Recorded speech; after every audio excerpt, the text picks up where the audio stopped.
All right. Hello, everyone, and good evening. Well, whoever is going to join us tonight. Tonight is going to be a little bit of an experiment. We're going to leave Coach Harbaugh and Coach Day and the Big Ten.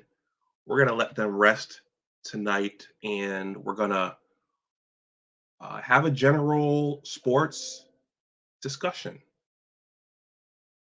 Let me make sure I can see myself on YouTube. Whoever that is watching me, please hit that like button. Alex, is that you? Abdul, is that you? Raheem, is that you? Or is it somebody else? Hold on.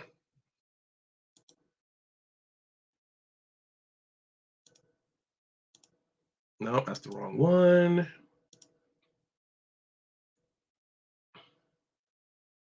Okay, yep, I see my the red live icon. So, ooh, I got two likes.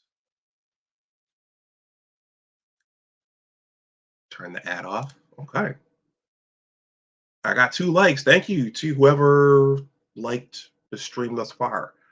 My viewers, they're very particular over here, and I know that the majority of my fan base is majority of my fan base, not fan base, because you could be a subscriber and not be someone's fan. The majority of my subscriber base are Michigan football people, Ohio State people, Big Ten football people. Uh, I haven't really gotten basketball to pop here yet. Of course, the fan bases are not as John U. Bacon said when he came to Washington D.C. years ago. The love affair with your college team is a lot different than your love affair with your pro sports team, unless of course you're Abdul Gaines and you have a love affair with the Los Angeles Lakers. But yeah, haven't gotten basketball to pop over here yet. I think that's an artifact of time, and it's as a YouTube content creator, you have to know how to catch the algorithm too. So the Michigan and Ohio State fan bases, they're very passionate. They love their schools. We love our schools. We love the Big Ten, and it's just well, the channel was built mostly off that. But tonight, here on Big Discussions 76 Sports, we're gonna do a little experiment. So we're gonna get back to the Michigan football and the Ohio State football and the Big Ten football and all the news. There's a lot of news happening in the aftermath of our Wolverines loss to TCU. There's a lot to catch up on. We're going to do that, but today we're going to veer off the path a little bit and we're going to talk about coaching. So, you all know that this channel is entitled Big Discussions 76 Sports. I intentionally did not name it Big Discussions 76 Michigan football because that would have really focused it. So I named the channel and I themed the channel in such a way that I could pretty much cover whatever I wanted whenever I wanted to. So it just so happens that Michigan football has been the Big Mac. It's been the quarter pounder with cheese over here, and I'm an alum, so that's what I've covered for the most part. But most of you know, and maybe you're a little bit tired of hearing about it, that I'm a writer and I'm working on a sports related book. Alex, if you're out there, let me know. Whoever's watching, say something in the chat. And Alex, if you're out there, then I will be sure to keep this introduction short. But most of you know that I am a writer. That's why I came to YouTube, and that was to build an audience and to present myself as a writer. And my book project is a sports related book project. It's called The Engineers, a Western New York basketball story. And it's actually two books. I was out walking just now and I was thinking, when you write your first book, it takes a while because you've never done it, you've never gone through the process. And as the great Malcolm Gladwell has stated in a recent podcast of his own, when you're a writer, the actual writing is just a small percentage of the time it takes to get a book out.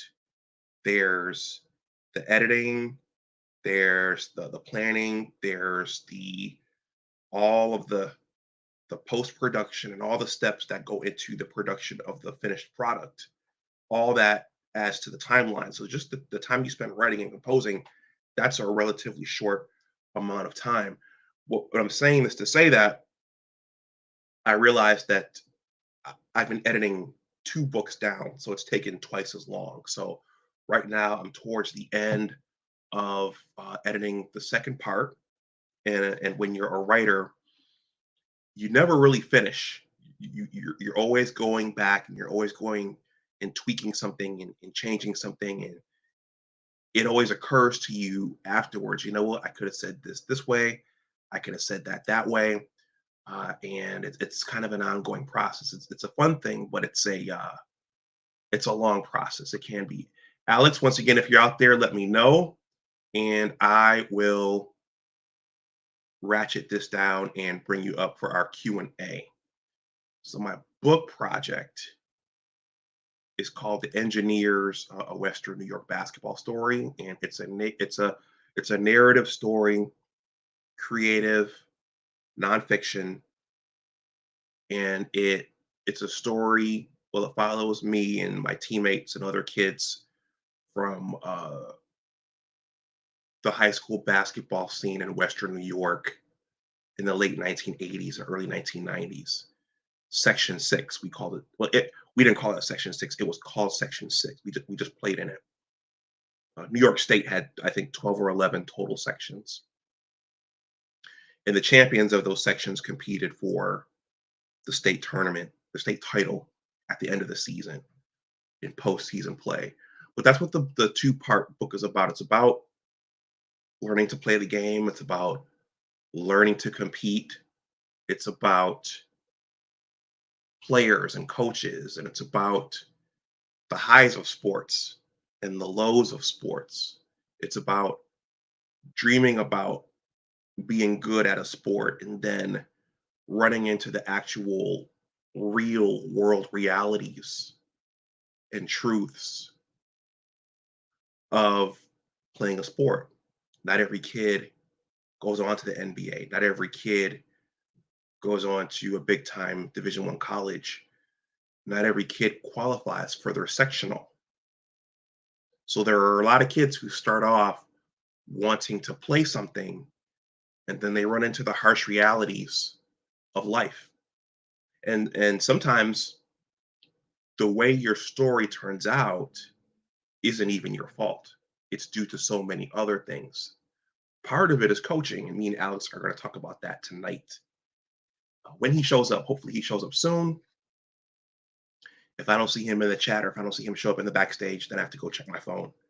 So this is the page for my book. It's called The Engineers of Western New York Basketball Story. There's a description here of the book. There's a background. There's a discussion of part one, a discussion of part two. There's a key character in the book, Coach Ken Jones. Okay. So coaches and the importance of coaches are all throughout this story. And this gentleman right here, he passed in, it was just before the pandemic. He passed during the holiday season of 2018. So he just missed COVID-19, which is probably a good thing for him based upon where his health was. But this coaches are all throughout the story. Coaches matter. Coaches play a very, very important role as a young person, especially in your life when you're first starting out in athletics. So he's on this page. And then there are numerous promotional materials here at the bottom via video. and print. Wow, I've created a lot of content surrounding this book. So there are videos there, and there are print interviews here, print essays. These are essays, these are interviews. And then at the bottom, there's a comment section. Ashwin left a comment. Ashwin, he's one of my most avid supporters. Ashwin, if you're watching this, I appreciate your support. He comments on everything. Not everybody does, but there's a comment section at the bottom. If you read through that, please feel free to leave a comment. YouTubing and blogging are all about engagement. So engagement is key. And for those of you who give me thumbs down, I appreciate you too. Any engagement is helpful. Up, our resident super fan is here. And Abdul, we're going to end this. Me and Alex, we talked beforehand. We're going to end this with a discussion of someone becoming the all-time NBA scorer. Abdul Gaines says, coaching is so vital in sports, youth sports in particular. Coaching is a very noble profession. Abdul, since you're here, and I thank you for being here, I'm not going to grace you with Nick Saban. I'm going to grace you with one of your other favorite drops. And then there's Leroy Smith. Now, you guys think that's a myth. Leroy Smith was a guy, when I got cut, he made the team on the varsity team. And he's here tonight. Michael never forgot about Leroy Smith. He never forgot about his coach putting Leroy on the varsity and cutting him. Your high school coach matters. Okay, Alex is backstage. So this is the most recent promotional essay that I wrote. And it coincidentally is called Coaches Who Build Basketball Programs and Teams. And it just so happens that the coach that I just showed you, he built a mini college basketball program at our high school, or at least he tried to. It worked out really well in the beginning, and then eventually, I don't want to give the book away, but eventually it splintered and it broke apart. And there are reasons for that. But he had a specific way that he wanted to run his program. I don't think all of the students at the school understood it. I don't think all of the students at the school liked it. I don't think the other coaches in the league, in our league, approved of what he was doing. But he had a set way with rules, with a philosophy for offense and defense. He was a fundamentals coach, quote unquote. Wasn't an X's and O's coach. We talked about that before he died, but he was a fundamentals coach, quote unquote. He had a drill for everything. Before I bring Alex up, I think Alex will like this. Coach Jones had a set criteria for the kids that he wanted to bring into the program. I'm going to read those for you really quickly. Abdul Gaines says, ownership is a very noble profession, but MJ is not good at it. Okay. This is the criteria, and I'm going to bring Alex up after this so we can talk about Alex's experiences coaching.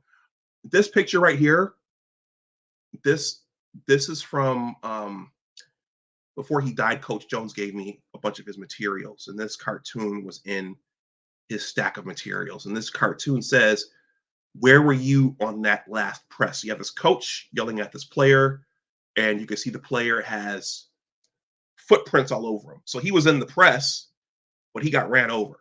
So a lot of times when you're playing sports, your coach, maybe you've tried to execute the press, or you've tried to execute the offense, and you end up getting run over. Your coach doesn't see you getting run over, and you come back to the sideline, and your coach says, well, why didn't you do this? Why didn't you do that? So that's what this cartoon is showing us.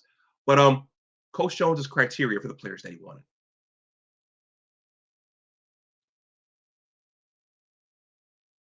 Okay. The kinds of boys we look for. And he literally, during that time, he literally handed out a packet before tryouts. And this was in the packet. The kind of boys we look for: academic soundness, players who put academic first and basketball second and don't minimize either. Players who are coachable, players that listen and react to directions. Concentration. We like seriously minded players that keep their mind on their business, always thinking and alert. We cannot tolerate lackadaisical or lax attitudes. Hustle. Hustle compensates for ability. We expect every player to hustle and overcome bad breaks by working harder. I don't expect or accept less than 100% effort. That sounds eerily familiar to someone in the chat.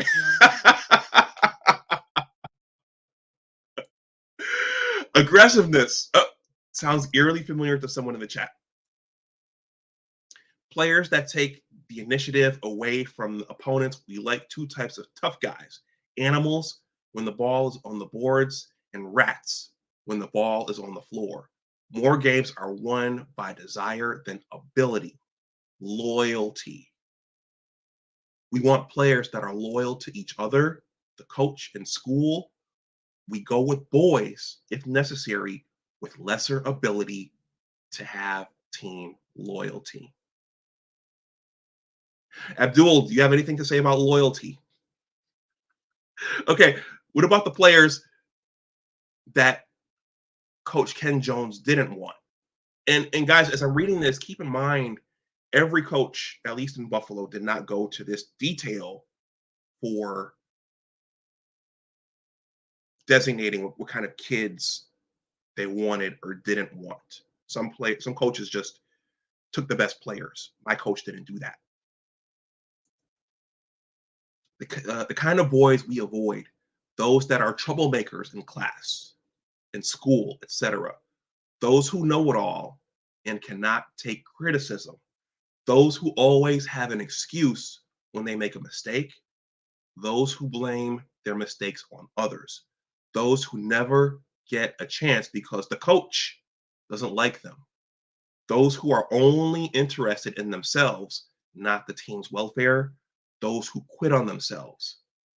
Those who are habitual hypochondriacs. So kids who get sick and injured all the time. Those who are losers. Those who are unable to get along with the other players or the coach on or off the court. So when I was doing the research for this, when I was a teenager, 14, 15, 16, 17 years old, I didn't understand the depth of all this. But one of the other coaches, when I interviewed her years later, she did say Jonesy was looking for a certain kind of kid. So with that, everyone, I'm going to wrap this up. I think I put this below in the description box. If it's not there, it will be there on the playback. So I'm going to bring Alex up. Alex, well, we know Alex from TTDS, but Alex knows his sports as well. Alex coaches, and I thought it would be fun as I'm shifting into the marketing and the promotion phase for this project to bring some coaches on and to talk about what it's like to coach. I actually had aspirations of coaching at one point because, as you could see, my high school coach and the coaches there made such an impact on me. But my father kind of talked me out of it. He said, you don't want to. And my father was a school teacher as well. He was a school teacher in the district where he lived. And he told me, he said, you don't want to get into the education system. Blah, blah, blah, blah, blah. So at one point I thought about doing this. Alex, what's going on? What's up, you? How you doing? Good. How are you? Good. Listening to some of the criteria. Your volume. Is there a way you can or bring your device a little closer or something? Can you hear me? Yeah. Okay. So listen to the criteria of your coach. I think even to this day, some of the things that I look for in my players when I'm picking a team, they're very similar. I think those things translate across generations, across years, decades. I think Depending on what kind of coach you are, I think I'm probably more similar to the style of that gentleman.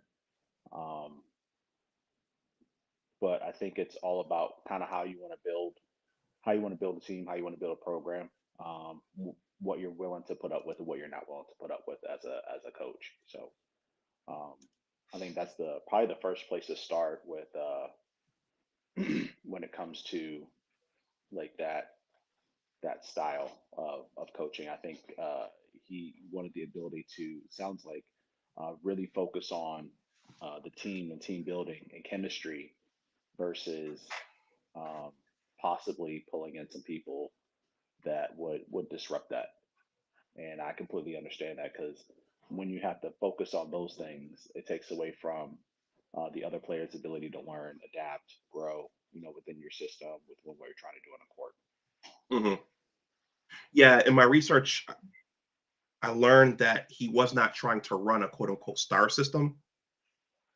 It was very much in certain ways like Hoosiers, where everybody would touch the ball. If you had the open shot, take the shot, but don't force it. Don't reverse the ball. Those kinds of things. So we'll get some more into that. Okay. But look, I sent you some questions, so we'll walk through, and I'm sure we'll get into that and some other things, and we'll rock for about an hour. So let's jump in. So Alex, so again, everyone, we have a history here of Big Ten football, and that's how me and Alex know each other. And, Alex actually hung out one Saturday and watched football here in the DMV. But he coaches as well. So Alex, so how did you get your start playing sports? So initially, I grew up in Akron, Ohio. Well, I was in Hawaii first, and then moved to Akron, Ohio. But we're in Hawaii, all the kids play soccer, and so that's what I grew up playing with soccer. Played forward, striker, was a heck of a goalie, kind of coming up in juniors. And when I moved to Ohio, like I was a terrorist on the field. I was always the biggest kid, about 6'1", and now, but like just growing up, I was always big, always intimidating. Like and I was one of those goalies who like to come out and attack a striker. Um, and when you see a big black kid coming out at you with like light green eyes, it just throws everything off, right? Because most of the kids where I grew up don't, like, they're white, and a lot of black kids don't play soccer. So um, started there, and my group of friends, um, they all, once I moved to Ohio and got into school and got kind of integrated in that setting, everybody there plays basketball and football. So um, I've always been pretty athletic. And the first year I tried to play football, I played for the West Side Griffins in Akron, Ohio. Broke my arm. So I was done with football first year, and after that, a lot of people, like, I kind of grew up in like the country part of Akron, like the backside close to Barberton, and a lot of my friends, they all play basketball. So I used to ride my bike pretty much like from Barberton all the way across town to the west side, where Perkins Middle School used to be in St. Sebastian, that area. And all my friends over there, that's all they played was basketball. So that's kind of how I got introduced initially to the game.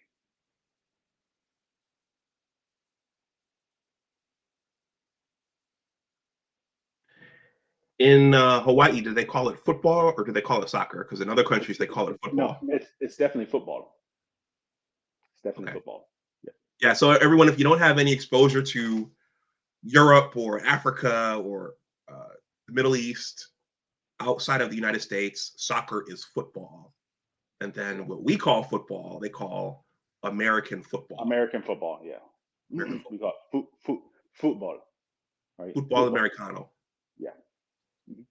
Okay. So the soccer, was it just something every kid was playing and your folks Oh yeah. put you in the Like league, or was there someone in your family who played soccer and no, you took no. a So no, so they're kind of like how you go around, like I would say, like city, like a usual city, right? Like you'll go around and you'll see basketball or baseball fields everywhere.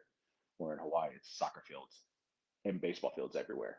And I just I was always fast, I was always big, and soccer was just a sport that I just picked up. I mean, just sit here, go learn this, and the rest is kind of like just ended up being what it was. I was naturally good at it. Um, and you're always naturally good at things when you're the biggest, strongest athlete on the field the entire time. Makes things a little easier for you. Um, so yeah, I just I picked up the game really easily, um, and it's something I still love to this day. It's my favorite. It's my first sport. It's my first love. I absolutely love it. Really? Yeah, Okay. But when you got to Akron, the popular sport was basketball, basketball and football. Yeah, basketball basketball and and football. football. So how did you? So there were kids playing around the neighborhood in terms of the basketball. How did you get started in football? Well, my uncles, they decided that they wanted to. I'm big. People see me in school. Oh, you got to play football. You got to play football because I was always the biggest kid in school, pretty much.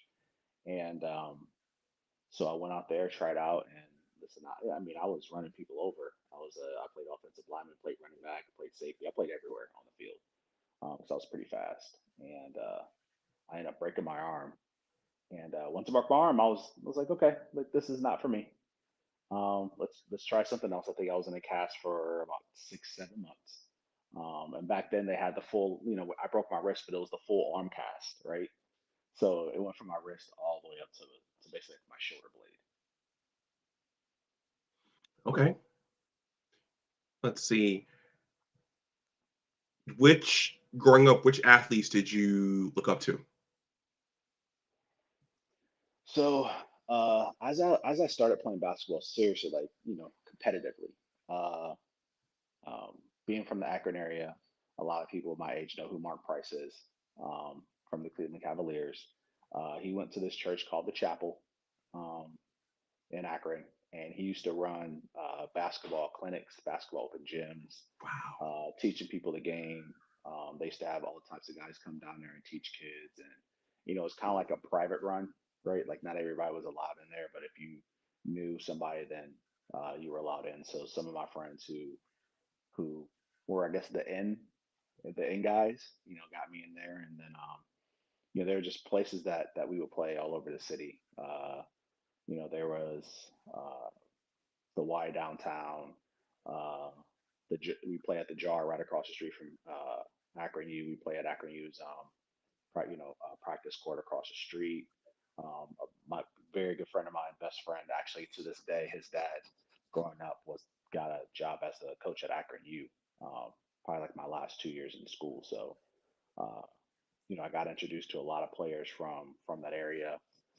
College players just through that, and kind of my my brother.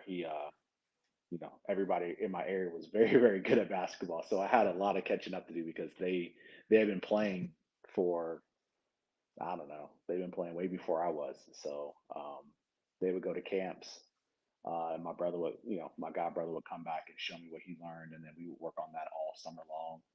And those gaps, like when I was a freshman in high school, sophomore in high school, those gaps started to close significantly.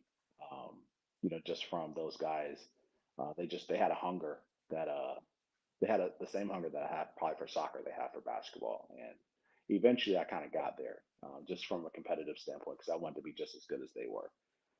Never quite got there, but um, if it wasn't for those guys, I probably, one, I wouldn't have picked up the game. Two, they kind of really showed me how to be competitive, how to play on the court, how to play defense, offense, how to dribble, how to shoot. Like my brother taught me how to make a layup, taught me how to shoot a jump shot, and just learning. I just like I'm the kind of person, once I'm into something, I just go 100% no matter what kind of happens. And eventually I fell in love with it, and then obviously fell in love with college teams. I was introduced to that, and at the time, the Cavaliers played at the Richfield Richfield Coliseum. Coliseum. So I used to go, and it's like a maybe a 25-minute drive from Akron. So I used to go there and watch them play a lot. Watch them play against the Bulls. Watch them play against the Jazz. Pistons. Watch them play against the Hawks. with that. So all those teams, and just really, I kind of like just with once you're around your friends, you kind of always do what your friends do, and to a certain point, and then sometimes you drift off. But I just kind of fell in love with it and just tried to stay with it as long as I could. Okay. So everyone, we're having a general sports discussion tonight on coaching. We're going to get back to Michigan and Ohio State in the Big Ten soon, but I thought it would be fun to have Alex come and talk about coaching and just kind of open this up a little bit more and experiment with something different. So you mentioned Mark Price. So for you millennials and Gen Zers and Gen Ys, I mean, I know you all know LeBron and that's what you know in terms of Cleveland basketball, but there was a point at which they had a nice team before LeBron. It Yeah, just so happened that that team was there with the Detroit Pistons, and they were there when Michael and the Bulls were on their ascension. So you're talking Mark Price and Ron Harper and Brad Doherty and Hot Rod Larry Williams, Nance, Rod Larry Nance, Williams, Terrell Brandon, Craig Elo. Craig Elo. Yeah, Yeah, even Steve Kerr was there for a year. So Steve Kerr was um, there. yeah, so they had a really really solid team. For they had about a good 4 or 5 year run. Where I think Jordan is Jordan, so Jordan crushed a lot of teams. But I definitely think if he wasn't there, they definitely would have had a really good shot at winning the championship. Mhm. Yeah, yeah. It went from the Pistons to the Bulls. Those two teams pretty Yeah, much ran the yeah. East for that stretch of time. So But go ahead. no, I was just say the Cavs gave them all they could handle though. They really did. They just the Michael Jordan was a different kind of athlete. We didn't have an athlete on the floor that could do No, what he did. you So know, I that was didn't it. I didn't understand the Ron Harper trade. I thought Ron Harper was the player who could probably at least bother Michael, but they traded him away to the Clippers. Yeah, yeah. I think they were kind of banking on Terrell Brandon being that next guy up. But if it was me, I probably would have got rid of Craig Elo, kept Ron Harper, kept Terrell Brandon, and then integrated those three, those three in a rotation. So, but, it is what it is. Mhm. So you mentioned that's the basketball side. I know the Browns were kind of up and down during Mhm. that time, and the Browns in a memorable game they eliminated our Buffalo Bills. Did you follow the Browns? Yes, a huge Browns fan. I mean, I'm never a big Bernie Kosar, but I thought Eric Metcalf was like a football god. I didn't know that much about football because I was just big into soccer, so I wasn't really big into football. And then I fell in love with I took a trip to COSI in Columbus, and then uh, which is right off the Ohio State campus, and it was over from there. I just fell in love. That's why I really fell in love with football. Was Ohio State, and then seeing those guys because they were actually there on a trip that we went down, and from there just fell in love with football. Yeah, yeah. Now those Browns teams, there were some other notable names there too, like Ernest Biner Ernest and Miner, Webster yeah, Slaughter and Clay yeah. Matthews, and hmm yeah, they had some players on that team. They did. They did. They had some really, really quality, not Pro Bowl, but like high quality, just under Pro Bowl players on Yep. that team, on those teams. And the team that just happened to be there at the same time was the John Elway Denver Yep. Broncos. Yeah. That drive, man, it just it never goes away. It just always somehow that drive just always rears its ugly head. So Okay. Any baseball? Were you into that? no, my brother was. I tried to get into it. I played on some rec softball teams. Yep. It's kind of like my god brother's thing. Um, he was really really good. I actually figured like he was a better baseball player than he was a basketball player. But no, I never really got into really. I mean, I know the game, but never really got into from a playing standpoint. Never got into playing. Well, Alex, it sounds like you were very much impacted by the other guys who were around you. And when I look back at my sports journey, my father was a baseball player, but my parents split, so I didn't grow up in the same house with my father. And I think if I had grown up, if he had been in the house, I probably would have taken more of a liking to baseball. But Mhm. in Buffalo, we didn't really, yeah, it was football and basketball, similar to what you described in Akron. Yeah. So let's see. So how about, so it sounds like you were football and basketball, or did you specialize in one? Um, I'll say football came later. Like my love for it came later. Like I learned how to play early, but like my actual love for the game, understanding all the different things that are kind of ingrained uh, within the game, just learning. That came way later, but uh, basketball I picked up very quickly, and it was kind of like, basketball is like one of those things. It's like the only sport besides like tennis or golf that you can practice by yourself, like all the time. And I had this friend. This is funny. I had this friend when I first started to fall in love with basketball. I'm not gonna say his name, but he lived up the street from me, and he was really, really good, and I was really, really bad. But I wanted to be good, and uh, I used to like walk like a half a mile up the road because I lived kind of in the country. And when he'd be outside just like I wanted to be outside practicing every day. When he saw me coming, he would run in the house and close his garage because he used to leave his garage door open, and he had a hoop on his garage. And when he saw me coming, he'd hear that basketball bouncing up the road and he would run inside. And he ended up telling me that years later. He was like, I know you just wanted to get good, but you were so annoying. And I was like, yeah, I was like, I was a soccer player. Like I sucked at basketball. I wanted to learn the game. Um, and sometimes we used to play one on one, and he used to just cream me. And his favorite player was Magic Johnson. And then that's kind of how I got exposed to like the NBA. Like he used to tell me, teach me about all these different players, and he was the first one to really expose me to the NBA game. And that was pretty awesome of him to do. But I did annoy him from time to time coming up the road because I wanted to play every day. I didn't care if it was raining. I didn't care if it was snowing. I just wanted to play. Like it didn't matter. Like so. Eventually, I got my own hoop and shove up my backyard and started working on stuff myself. But it's stuff I saw on TV. Yeah, it's interesting. Part of learning sports is playing, but it's also studying too. So what you just said about Magic, that stood out to me because I didn't pick up the ball until middle school. And I missed, and when I look back at the footage now of what the Showtime Lakers did and their matchups with the Celtics, I missed most of that. Mm, I caught them when they repeated against Detroit.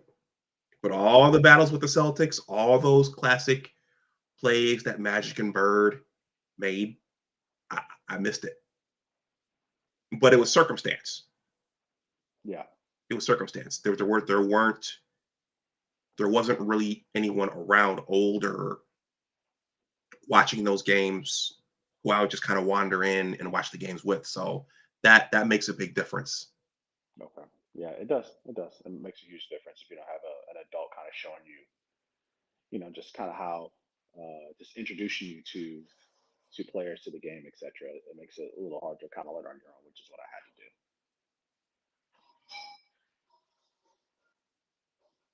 All right. So moving on, did you play on your high school team? I played on a couple high school teams. I moved What does around that a mean? Does lot. that mean you changed schools a couple Yeah, times or what? I changed school a lot. That's just a thing in that area. Just single parent, unstable, and just moved around a lot, changed schools a lot. So um, yeah, I played I think on 3 or 4 different teams through high school. Can you talk about what that was like? Was there one coach who you connected with the most? Was there one school where you were more successful than the others? No, no, not really. I mean, I was pretty solid as a player. I was good. It's just um, there like my last year in high school didn't necessarily go the way I wanted it to. But that's okay. Like I ended up, playing a couple years in college and, kind of overcoming that. So, um, I felt like I had a real opportunity. I feel like on the team we had a real opportunity to make some damage, and things just didn't go the way that I thought it should have In high school or college? in high school. In high school. Okay. Before we move on to talk about coaching, talk about, and this is a pretty nebulous question, Alex. We'll talk about what high school basketball was like in Akron and in the Cleveland area. Was it pretty big? Was it? Yeah, it was big. So I played in what they call the suburban league, which Yeah, is the suburb schools. I didn't play in the Akron city schools. And honestly, I think that my last year I was okay with playing. I think I was a little intimidated. Like I knew I could play. Like I knew I was good enough.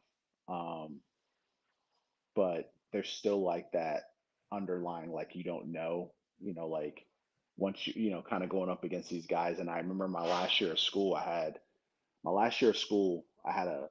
was able to pick, pretty much like Akron had open enrollment, so I had to pick whatever school I wanted to go to, and I was actually going to go to St. V um, that year, so it would have been LeBron and Drew and all those guys. It would have been their freshman year, um, and I had to pick between that school. I had to pick between Hudson, which at the time had two guys who were 7 foot, and I had to pick between Stowe. So a very good friend of mine, um, and I knew other guys. Like my god brother went to St. V. I knew or he went to St. V, then went to Hoban, which is their rival. I knew everybody that played basketball at St. V. I knew everybody that played basketball at Hoban. To the point where people actually thought I went to that school because we just hung around each other all the time. And I had plans on going there, scholarship, the whole nine, and then just parents being parents didn't really want to didn't really want to see me go there. So I ended up not going there and ended up going to Stowe, unfortunately. And went there, played a little bit, season didn't go the way I wanted it to, and then I was kind of like, okay, like this chapter's over, but it's time for me to close that and kind of move to the next thing.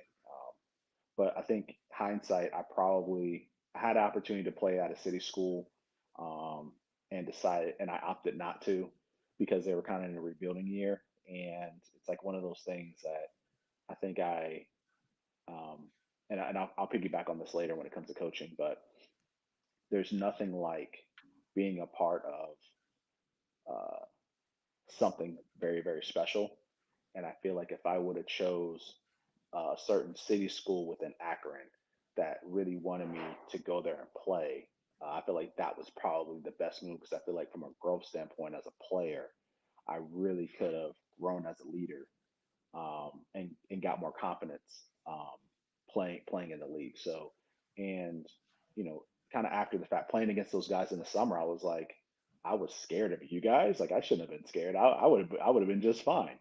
But it's like hindsight's 2020, 50-50 if you're Cam Newton. So, um, just kind of is what it is. But basketball was huge. It was huge in Akron. I mean, now that's Akron. Did you guys play any of the schools in Cleveland? Because it's so close. yeah, yeah. So like, depending on like the team I played for, we played pretty much teams down in Canton.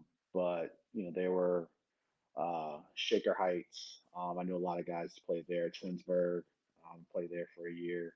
I knew a lot of guys there. Bedford Chanel, Bedford High School. Um, so I mean, you kind of like all these guys. And at the time, I mean, I'm dating myself here, but this is when we used to like look in the paper and look at each other's stats, right? uh, which makes me sound old. But we were always like checking for what people up there were doing because coming from Akron, outside of like we had like a little rivalry, like high school basketball wise, like who was the better city, and we always thought we were better. And I still believe that to this day. Like my class, the class before me, I know the class before me was better. But it's just always one of those things that it was pretty big, and we were always trying to one up, trying to get each other's names in the paper and all that stuff, trying to get some type of notoriety because the paper was actually the Cleveland Plain Dealer, and then you had the Akron Beacon Journal. So like, coming from Akron, if you can get in the Plain Dealer, then those guys kind of got a little salty up there, and we knew them. Like we all knew each other. It was friendly, but we just always felt like a little brother. And we were always trying to like prove ourselves that we were better than Cleveland. Yeah, that was a big deal. Getting your name in the paper. Maybe if they snapped your picture and your picture Yeah, was in there, that was a big deal. yeah, That huge, was a yeah, big deal. big deal. Okay, one more. So LeBron, so that was LeBron's freshman year. Can you talk about, were there some other notable names around that time who were Oh man, so one the or year two? before, You have to, yeah. So the year before that, my god brother actually played on the best high school basketball team I've ever seen, which is Archbishop Hoban. Their 1999 team. Uh, their starting lineup was I think 6'3", 6'4", 6'5", 6'5", and 6'8", and a lot of like I think three of those guys played. I know two played Division I basketball. One was a McDonald's All-American honorable mention. I think at one point in time they were the second or third best team in the country. Uh, and to me, their best player didn't play. So like that team was pretty loaded. So that's Lindbergh Chapman, Andy Hicksher, um, and then my brother John Crockett, and Sean Millhouse, and those guys like uh, they were listen they were it.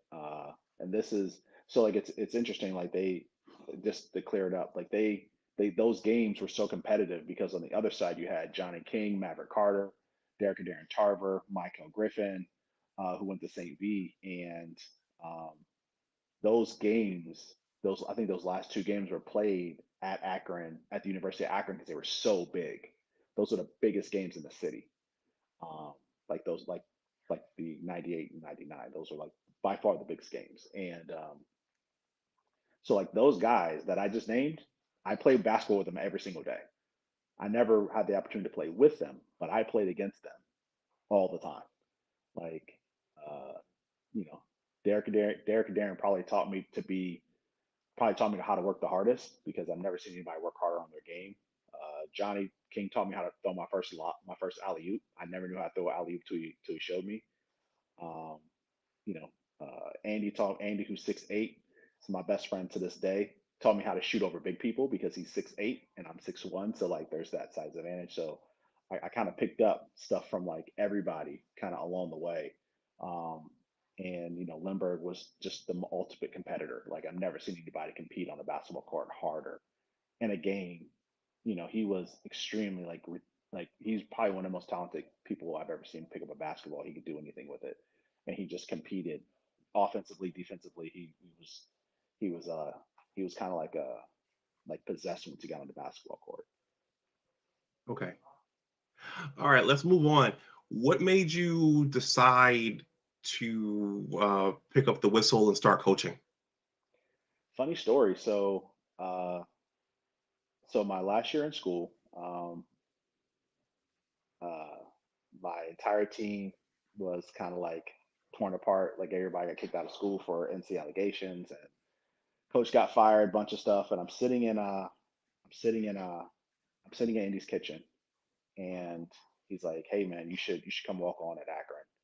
And I was like I don't know, man. Like I'm kind of like over basketball. I had a really rough experience, and just didn't go the way I wanted it to. And he was like, "Well, if anything, like you could always walk on, and you ever thought about coaching?" And I was like, "Coaching? Like no, I'm not no coach." And he was like, "Well, I was a kid. I studied the game I studied it. Uh, and people don't remember this, but like back in my day, now kind of dating myself, I used to watch tapes of North Carolina, Utah with Rick was it what was the coach's name? Majerus. Rick Majerus. Rick Majerus.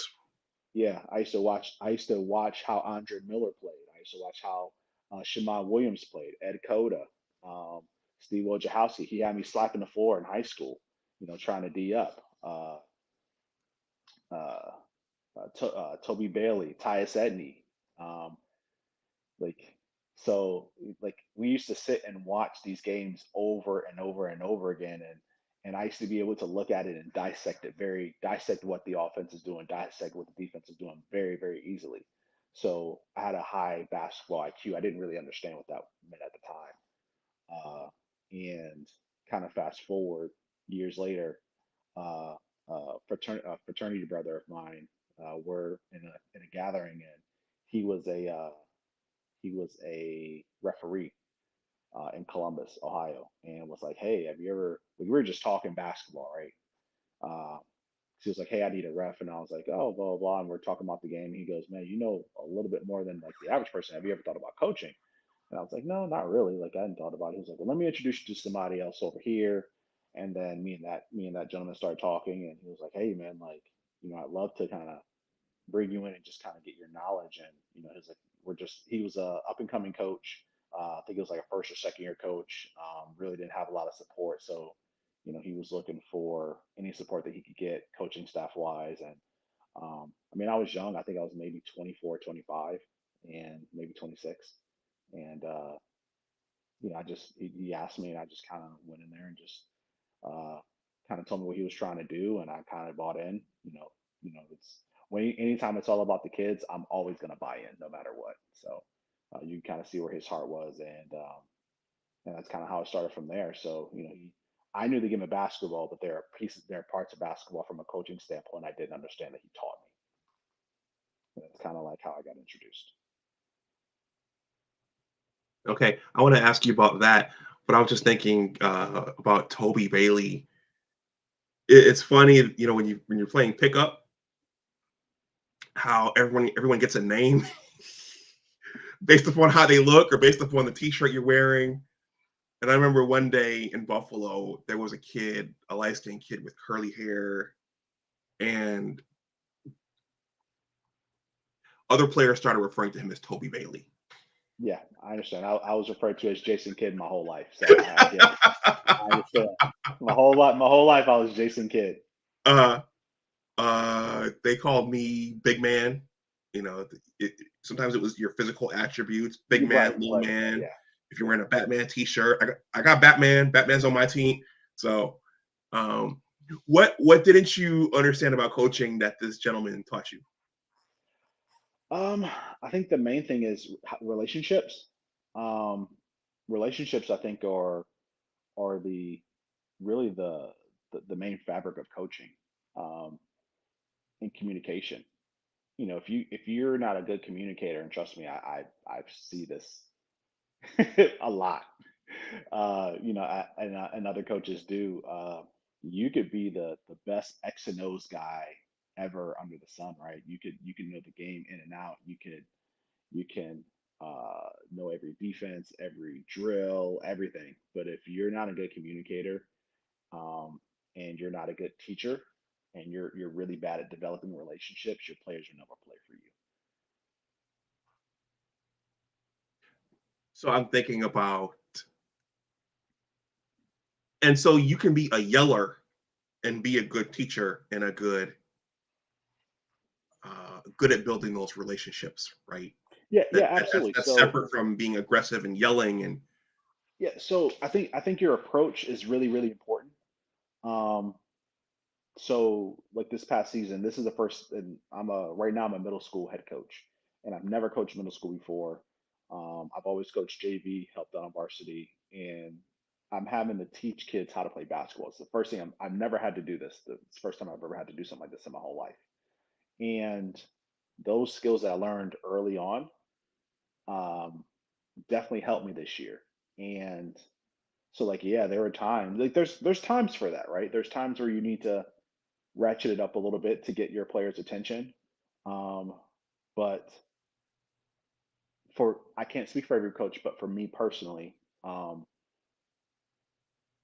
trying the best the best compliment you could ever get from another coach is that your kids played hard. And that doesn't come from not 100% of that doesn't come from the kids just wanting to do it themselves. You kind of have to like convince them to buy into what you're wanting to do on a court. And with my team this year, this particular year, it's the most fulfilling I've ever had as a coach. I've never been more prouder of a group of boys than I've ever coached in my entire life. This is like I love this particular team last year. I love them to death. They they were all first year players and they bought in, right? I was completely honest. I'm like, hey, these other teams are playing.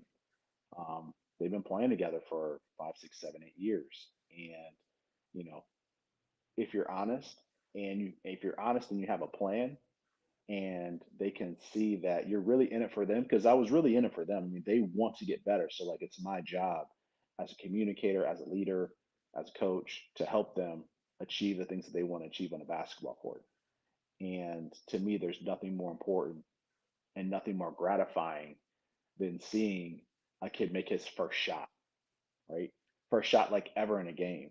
Um, first 3 pointer, first layup, first block, like those things, and getting your first win. Like these kids are used to losing because the school I'm at's not very good. They're used to losing, and they got their first win, and like kind of what that was like, and talking through that, and everybody is kind of different, but my approach is as a coach, like this is like I'm obviously the leader, but this is your team. So like you guys have to decide what you want. I'm going to lead. I'm going to give you all the tools possible. I'm going to teach you everything that I know.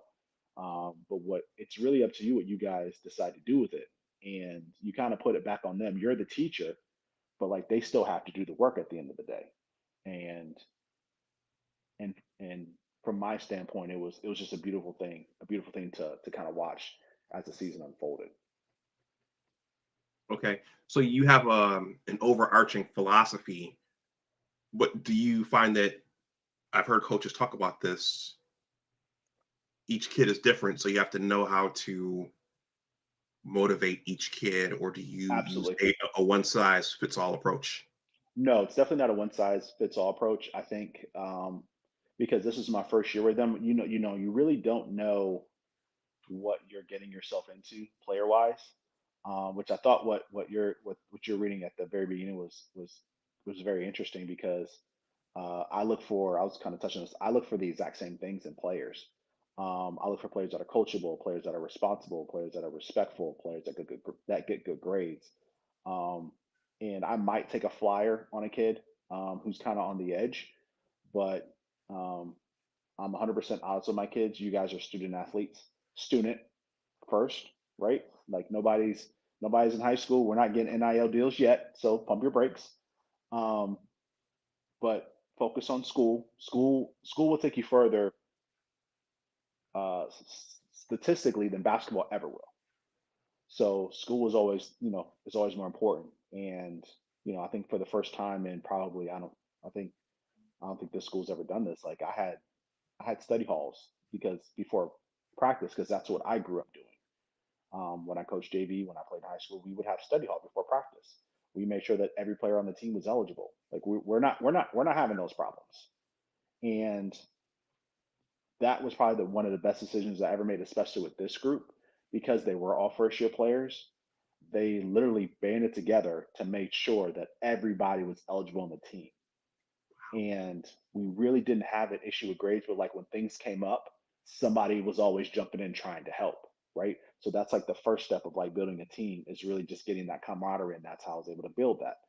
And we did some fun stuff, and my thing was always we work hard in practice. Last 15 minutes is yours. You give me everything. Last 15 minutes is yours. So like they would bust their behinds and they get to play whatever they want to play. Again, that's building camaraderie. Like they're pushing each other in practice to work hard so they can reach this other goal that they want to do. And then they were kind of ready, they were ready on game day. So uh, I think those things from a coach, every coach is different. For me, relationships is key. Like right now, I have a kid. He's in seventh grade. He was, I think, our second leading scorer. He's never played basketball before, and he blossomed this year. He's going to be a problem. in a couple of years when he gets to high school. I'm really excited, and he actually got was able to play for a rec league, a rec. He got he tried out for a rec league in a city that I didn't think he was going to make it, and he made it. I mean, I take that back. Going there, I was like, he might have he has a probably legit shot, but he made it out of like 30 kids on the team. And, I told him at the end of the season, this is my plan for you. I have a plan for you. You specifically, every player, I have a plan for. So, um, so starting the season, really didn't know what I had, but going into next season, I have a plan for everybody coming back. They're going to know what that plan is. We have, we got some stuff planned for the summer. So for each individual kid, because I really want to, um, I want them to be able to be on the court, be comfortable, be happy, enjoy themselves. Listen, middle school's only 3 years, high school's 4, and then you're off to college. So like some kids that might play for me might not ever play high school basketball, but I want them to have the best experience possible if they do play for me. Um, and I'm also a guy like, listen, the best player plays. Like I had sixth graders starting for me this year, and I had eighth graders on my team. The sixth graders were just better. They worked harder. The continuity was just better on the court. They fit better, so they played. Okay. A couple things. So your players, well, they sound like they're fortunate to have a coach like you in Buffalo. In the well, see, I don't want to speak for everybody, but in Buffalo in the late 1980s, every middle school team, or I'll say the middle school teams were not designed to feed the varsity teams. And I just heard you say that you had a plan for those players. I don't remember having a plan. I remember my seventh grade coach. God bless him. I don't know if he's still here, but he let me on the team. I was a project. He let me on the team as a player manager. So he showed me mercy. He let me on the team. But going from seventh grade to eighth grade, there was no plan. So I came back as an eighth grader, pretty much the same player. I played more pickup ball Okay. over that summer, but in terms of developing and focusing on this and developing a dribble move and being able to pull up from 15 feet. Mm-mm. So they're The fortunate one, to have you.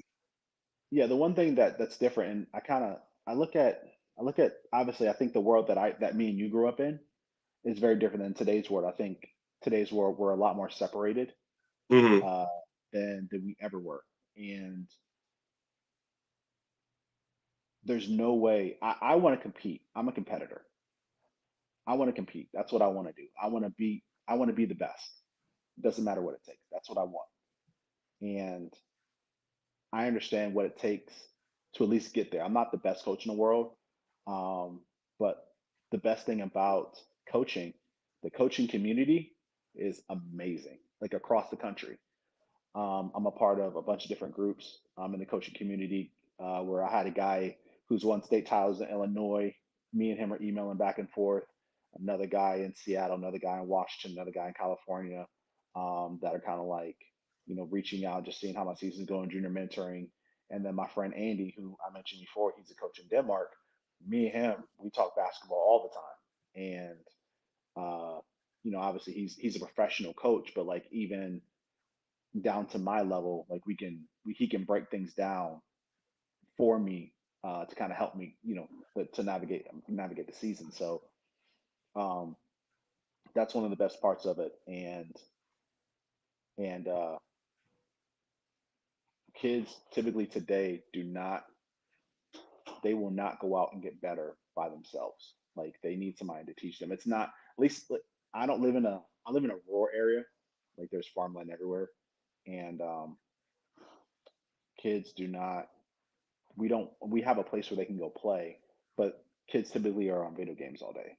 So the ones that want to get better, like we have to be available to get, to we have to be available to give them what they need, give them what they want. They want to be better. They want to be good basketball players. They want to learn the game. Like they want to do these things, but as parents, as coaches, mentors, etc., and it's not necessarily in sports, but in all facets of life. We just have the information readily available for these kids so they can succeed at what they want to succeed in. Mhm.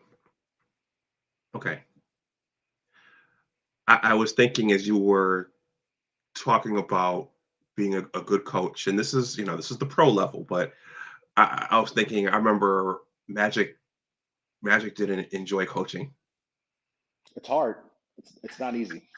It's hard. Well, okay. Well, It's not easy. that's a nice segue into my next question. But for him, in his case, I could see him. He was uber competitive, and he won 5 titles. So if you have that standard, then and you're not picking your team, then I could see that getting frustrating. Yeah, so I think, in generally speaking, most players make the worst coaches because players see the game differently than coaches. Coaches that turn to players that turn into coaches see the game differently than the current players that they have because they have more experience. Now, if you're able to understand that piece and be able to transition from that to educating, that's really the key. And some people are really good at it. Some people are not very good at it. But I think that's why a lot of people struggle. But for me, losing games as a coach is way worse than ever losing them as a player. It's it sticks with you. It's different. It's very, very different. Every game I've ever lost, I can remember every game I lost. I don't remember a lot that I won though, but I remember every single one that I lost. So it's a little different. Okay. Is there a part of it that you don't enjoy? Is there a part of it that you dread, or is it the losing? Um, I'll say the losing is hard. So one thing that drives me crazy, like I never want to lose a game due to lack of effort. We can get drilled by 100 by a better team, but if we lose due to lack of effort, it's like it just puts me in a whole nother space of angry. And I'm typically a happy person, but I don't like losing due to lack of effort. Um, and that's something that when you're teaching young men how to play basketball, teaching them what that is sometimes difficult. It's hard, and but that's my job is to teach them what those things are. And um, I'm always, as a coach, as a leader, I'm always looking to get better. I mean, since our season ended, I probably have spent 70 hours studying how to be better, like reflecting. Had a meeting with my assistant coach on how we're going to plan the summer, what we're going to look like next year, how we're going to play, like all these things. Who's going to be our best player? Ideally coming back from who we have, and um, all these things just kind of add up because I really, really hate losing, and it's it's it's it's tough. And not only do I hate it, I don't necessarily hate it for me. I really hate it for the kids because in today's game, uh, like you can win with grace, you can lose with grace. You can also win and learn nothing. You can lose and learn a lot. So you could also win and learn a lot. And uh,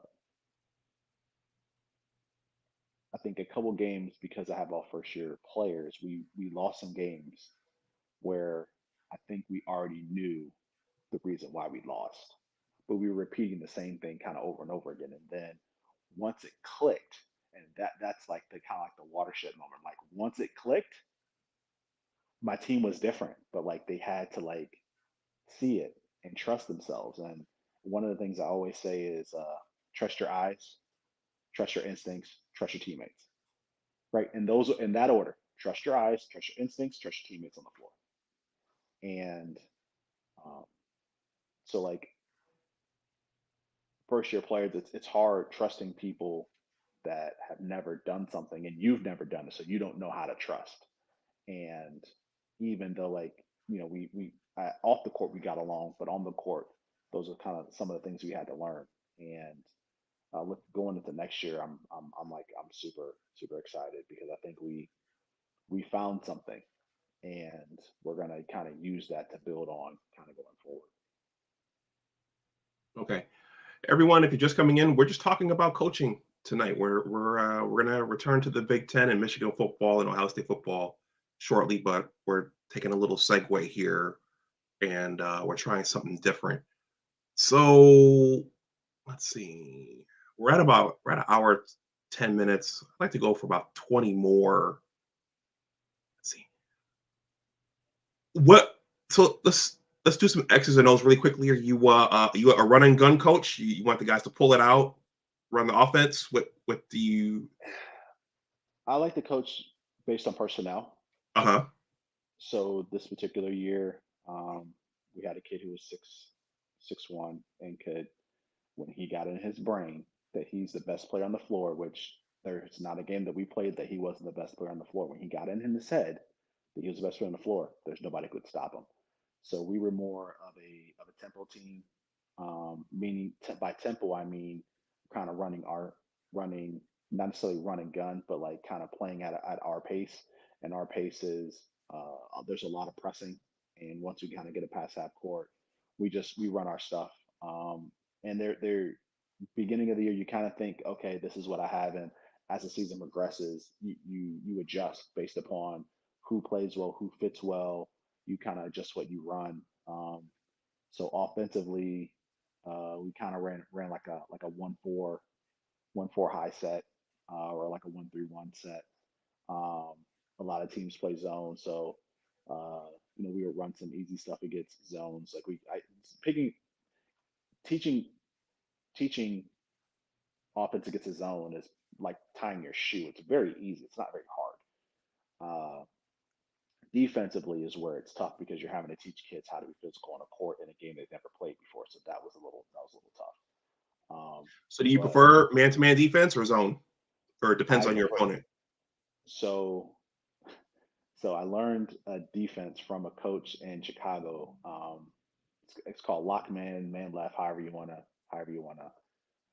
look at it, but it's based upon principles of basically forcing players to their weak hand per se. So right, so the idea is you take the court, you kind of cut it into thirds, and once you kind of want the ball to go to the left side of the floor, and then once it goes to the left side of the floor, you play what's called a pack line in the middle, and then you play deny on the right, so the ball never gets back to the right side of the floor. So everything offensively is being ran on the left side of the floor. So now you're wanting players to shoot uh, left hand layups if they can do that at this level, and contested jump shots going left if they can do that at this level, which they're not. And the reason for that is because 90% of basketball players that play basketball are right-handed, and at our level, they're not very good with their left. So that's kind of like the idea behind that defense. And if we ran it right, we shut teams down.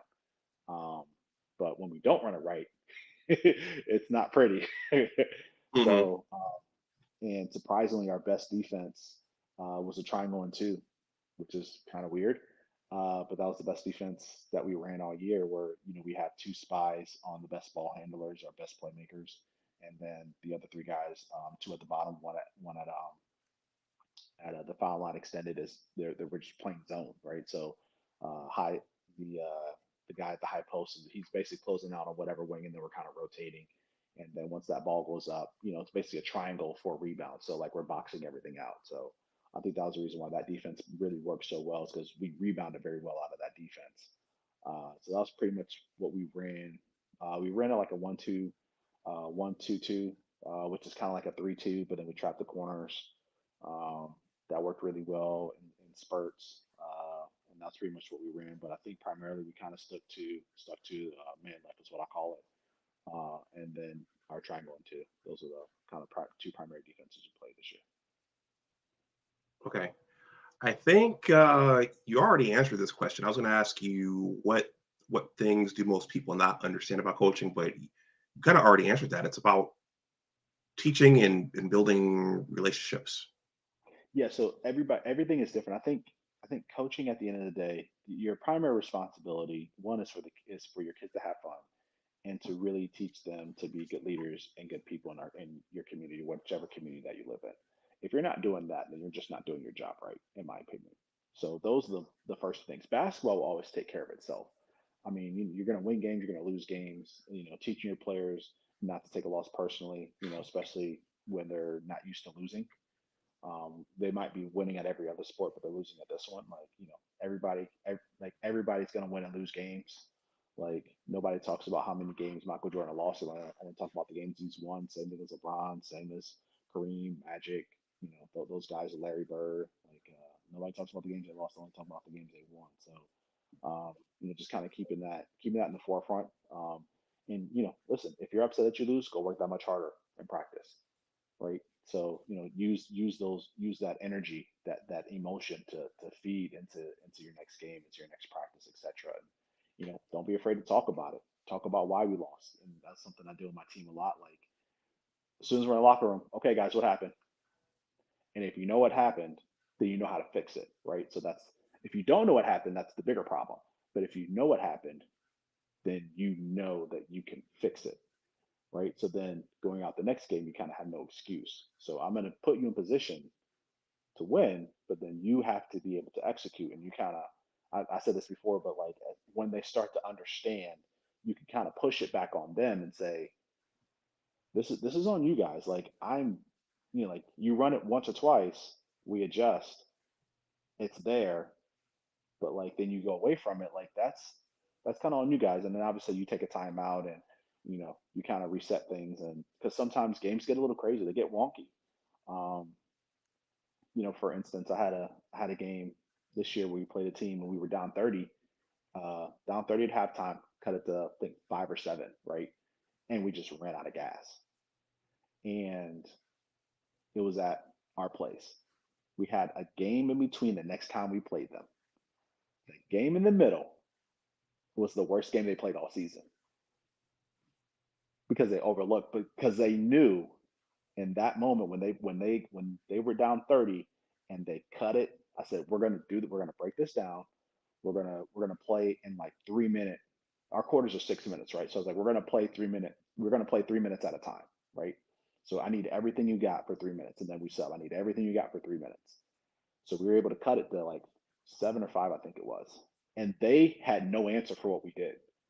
They had no answer. Like we had them dead to rights, and I think they knew we need to go play those guys again because that was the first time all season they knew they could win, and that was a watershed moment. So when we went to their place and played them, we were up by like 12 with like 3 minutes on the clock. Like we kind of like it was not a very competitive game. Um, but that's like part of that process is getting your players to understand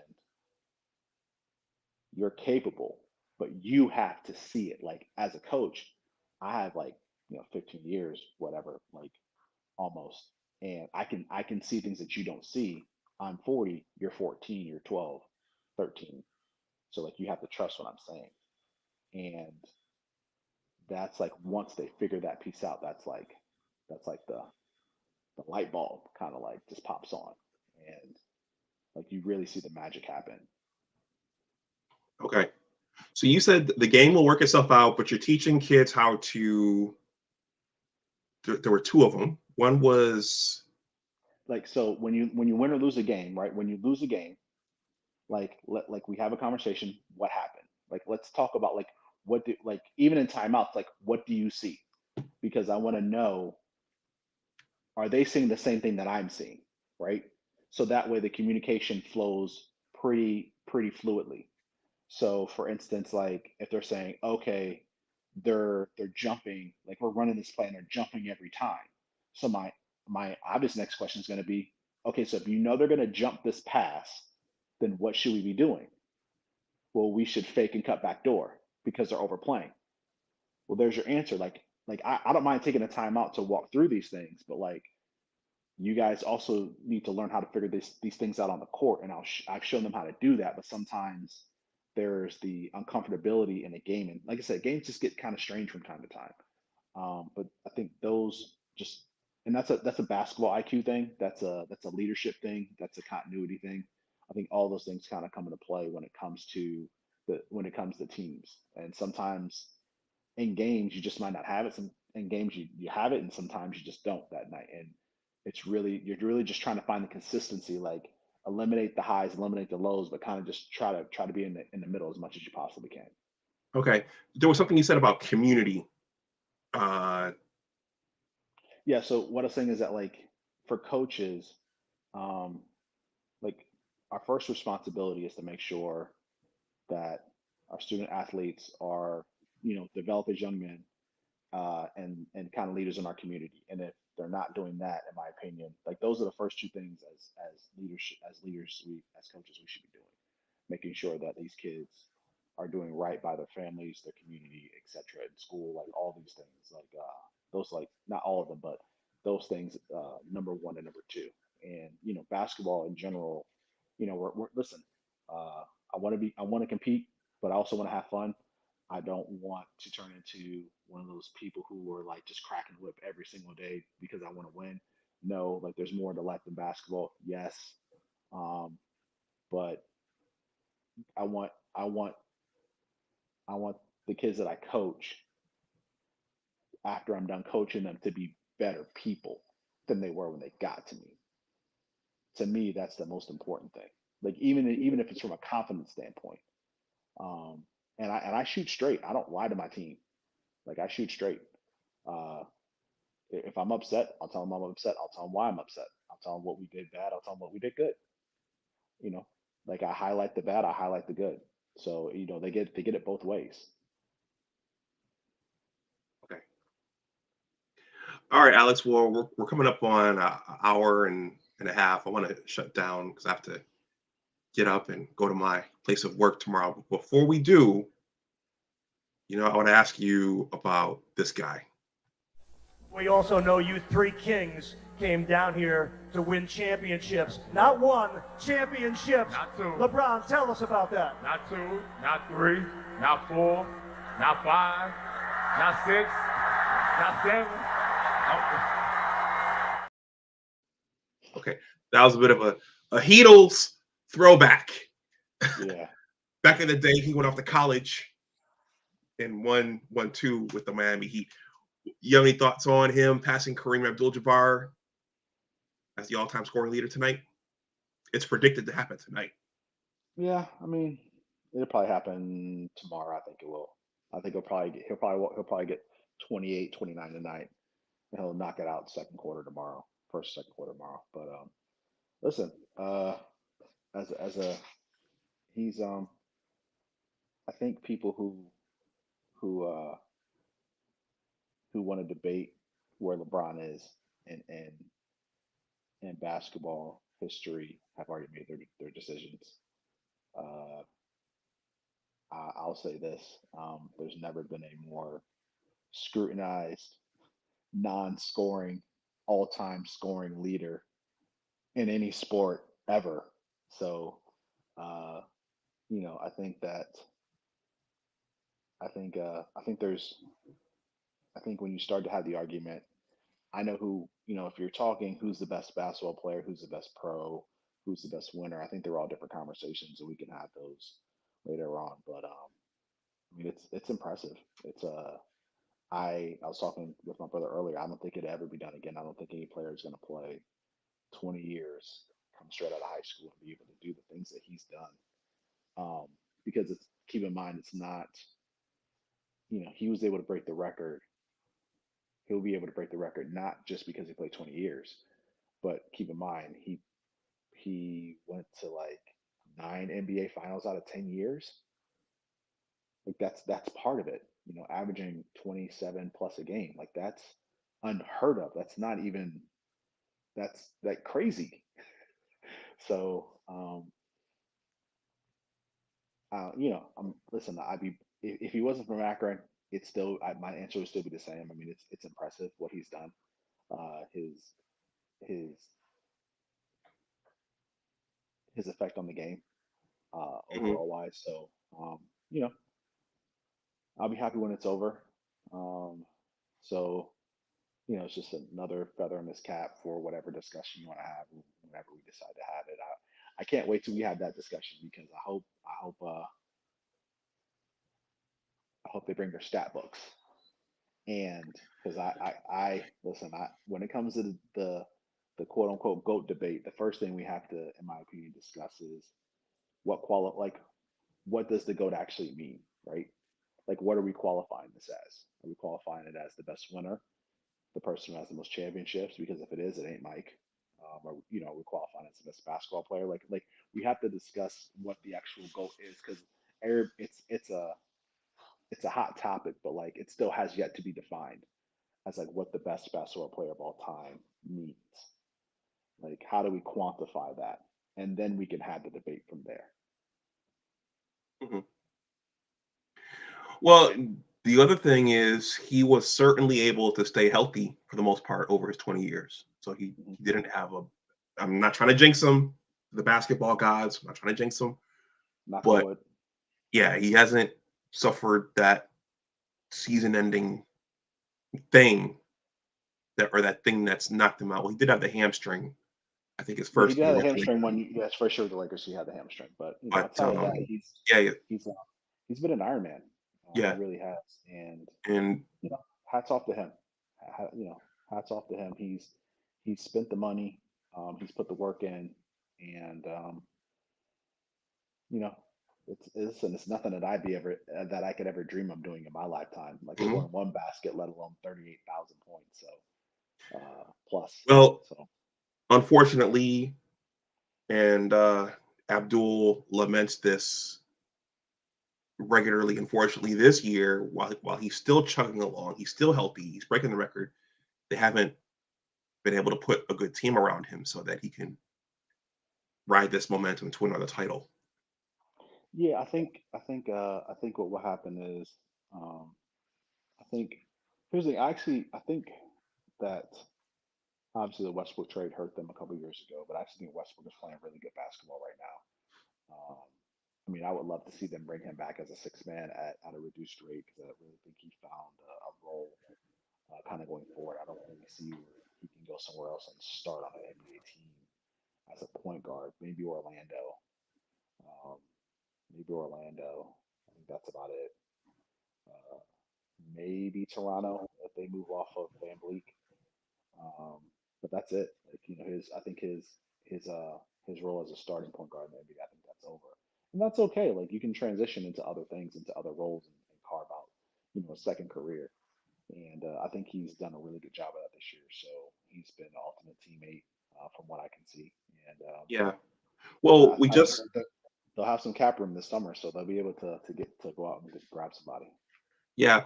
Well, we just talked about health. I think the biggest thing management and everybody didn't count on was Anthony Davis continually having those health problems. I Go did. ahead. Okay, you did. Okay. I mean, certainly if he was healthy, then you have your 1-2 punch, and they're formidable. Yeah.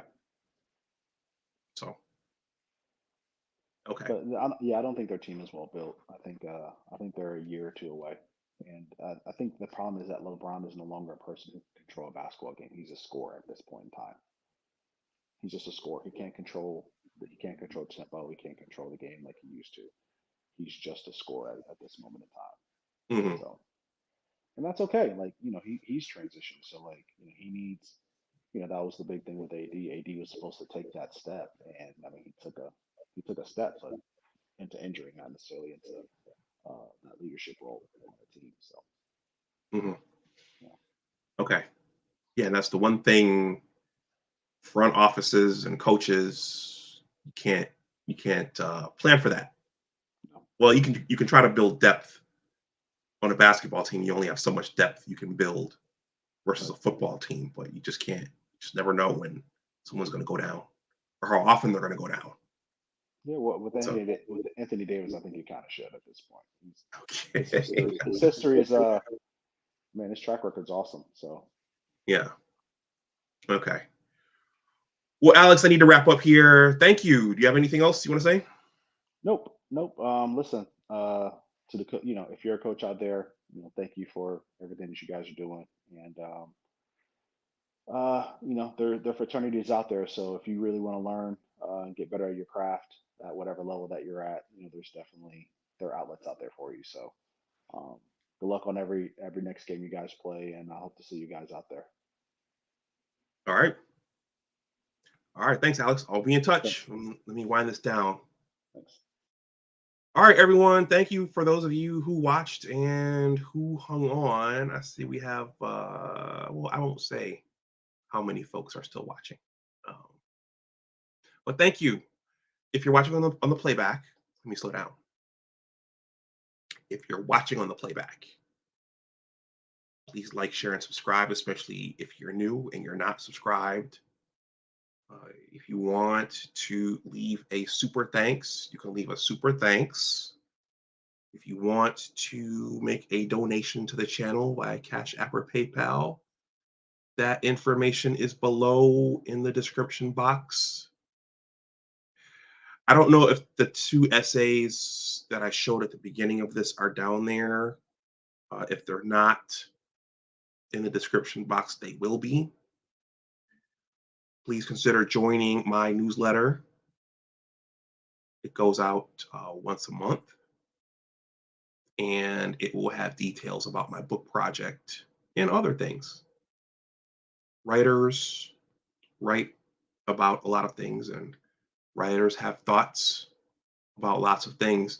There's a 2-paragraph greeting there, and there's a subscription button at the bottom. You just click that, and it takes you right there, and you just put your email address in.